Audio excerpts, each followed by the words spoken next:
आप देख रहे हैं आज की सत्ता। आखिर कौन बनेगा बिहार का नया मुख्यमंत्री? क्या बिहार को मिलेगा नया सीएम या नीतीश बाबू ही फिर से संभालेंगे बिहार की राजनीति? चिराग पासवान का क्या कहना है इसको लेकर? और दोस्तों, बिहार में नई सरकार के गठन को लेकर एक नई जानकारी सामने आई है। कल 17 नवंबर को नीतीश सरकार की अंतिम कैबिनेट बैठक होने जा रही है और इसके साथ ही सोमवार को जो यह जेडीयू दल की बैठक होने वाली है, इसमें बिहार की वर्तमान विधानसभा को बंद किया जाएगा और 18वें नई विधानसभा के गठन की अनुशंसा की जाएगी।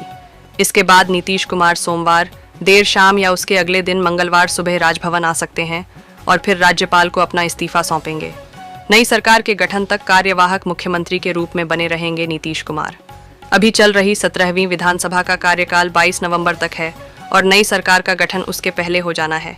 ऐसे में सबसे बड़ा सवाल यह है कि बिहार में एनडीए की रिकॉर्ड तोड़ जीत तो हुई है, लेकिन नया मुख्यमंत्री, नया सीएम कौन बनेगा? तो इसको लेकर कुछ ऐसे नाम हैं दोस्तों जो इस मुख्यमंत्री की रेस में आगे चल रहे हैं। बिहार विधानसभा चुनाव 2025 के नतीजे सामने आने के साथ ही जिसमें एनडीए को जो बम्पर जीत मिली है, तो नतीजों के बाद क्योंकि इस बार बीजेपी सबसे बड़ी पार्टी बनकर उभरी है, जबकि जेडीयू दूसरे नंबर पर रही है। ऐसे में कयास लगाए जा रहे हैं कि इस बार मुख्यमंत्री बीजेपी का बन सकता है और उप मुख्यमंत्री जेडीयू का हो सकता है, क्योंकि बीजेपी को 89 सीटें मिली हैं जबकि जेडीयू को 85 सीटें मिली हैं।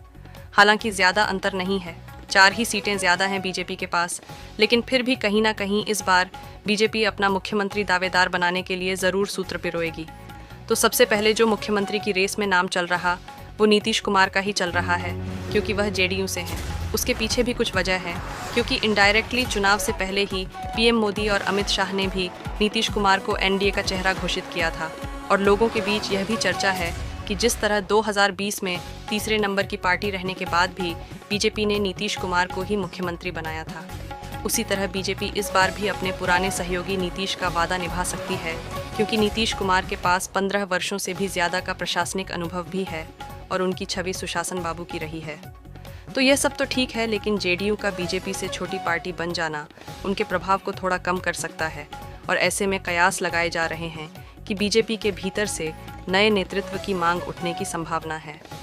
अब ऐसे में कुछ ऐसे चेहरे हैं जिनको लेकर चर्चा जारी है, जैसे विजय कुमार सिन्हा, जिन्हें भूमि चेहरे के साथ बड़ा अनुभव है, जो वर्तमान में बिहार के उप मुख्यमंत्री भी हैं और पहले भी विधानसभा अध्यक्ष का पद भी संभाल चुके हैं, तो उनके प्रशासनिक अनुभव और संगठन पर पकड़ को देखते भी हैं। लोग उन्हें बीजेपी की ओर से मुख्यमंत्री पद का प्रबल दावेदार मान रहे हैं। दूसरा नाम आता है इस रेस में दोस्तों सम्राट चौधरी का, जो बीजेपी से हैं और ओबीसी कुर्मी समीकरण का युवा चेहरा है। बिहार में अगले मुख्यमंत्री के लिए एक और नाम की चर्चा की जा रही है, सम्राट चौधरी की। वर्तमान में यह एनडीए में एक महत्वपूर्ण भूमिका निभा रहे हैं और एक मजबूत ओबीसी यानी कुर्मी